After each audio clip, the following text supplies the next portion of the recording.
Our main mission and goal with REACH is to help adults with developmental disabilities live an active and productive life as possible for them, whatever that means to them. So we want to help them live as independently as we can, and a big part of that is housing.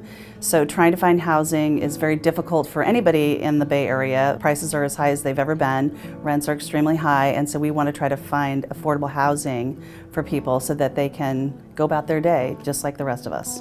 Right now we have homes in Pleasanton and Livermore. REACH was founded by a group of concerned parents who wanted to have housing for their family members that was closer to where they live so they could spend more time with them and help them to live independently as possible. Our purpose was to provide housing for developmentally disabled folks here in this valley so they could stay in the communities where they had grown up. And it was very important for Steve and I to make sure that we made that happen so that they didn't have to move to some community that they weren't familiar with. We have a number of different properties. We have individual homes, we have condominiums, townhomes. That's part of our organization. Once an individual has moved into one of our properties, primarily they are living in the property, and they typically will have resources provided to them through other agencies to help them with independent living services. What we really try to do is to maintain our properties to very high standards,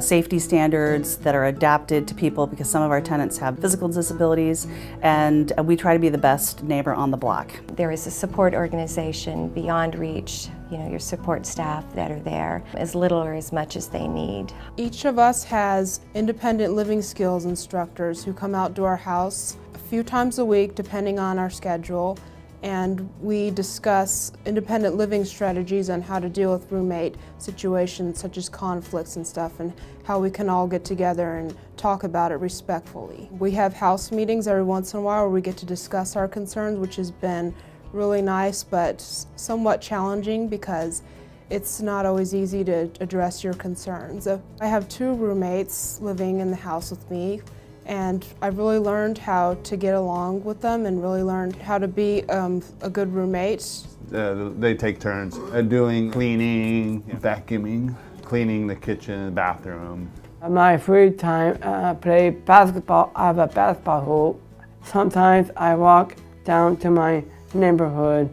I go to the go-go. I think I like my day program because we go to outdoor places and do activities there. Alone, I have a hard time making ends meet by myself, but if they give me a new roommate, that helps. Many people think that living alone, you're handicapped. You can't do it, you can't. Tell them, I can. You can, see?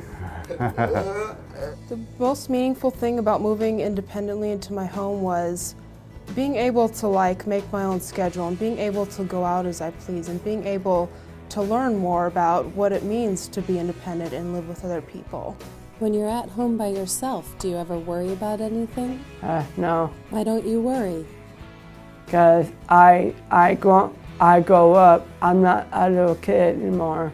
Living with me has helped to grow up because I want to be independent. It isn't about the home, although the home is a great infrastructure. It's why wouldn't you want an adult with disability to not have that opportunity? This is a great first step for people to be able to move into a home and do it in a community type of way. Each of the tenants are part of their community. They're part of their block. So they go out and they get their mail, they walk down the street, they see their neighbors getting their mail. It's what it should be.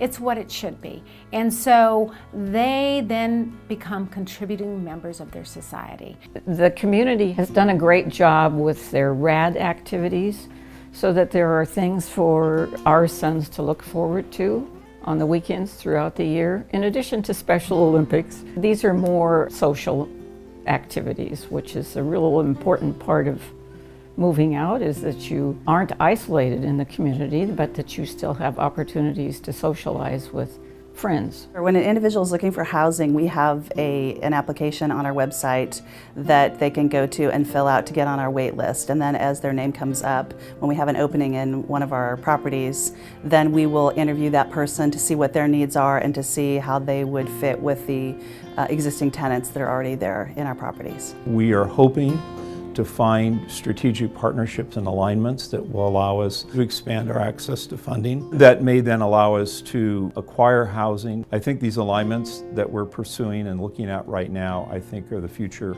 for REACH and allow it to expand its service base. You're doing the best thing for your child if you would allow them to move out and become independent as they can. We will age. We just can't stop that for some reason. And at some point, you as a parent will not be there. If you start early enough, you can have confidence in them, and that's a huge part, is that you have confidence in your children that they're going to be able to make it on their own. My advice to somebody who has a disability and is thinking about living on their own and they're not really sure if they can do it is give it a try. You'd be surprised what you can do. And we've had lots of tenants, living very successfully on their own, and there's lots of support out there to help you.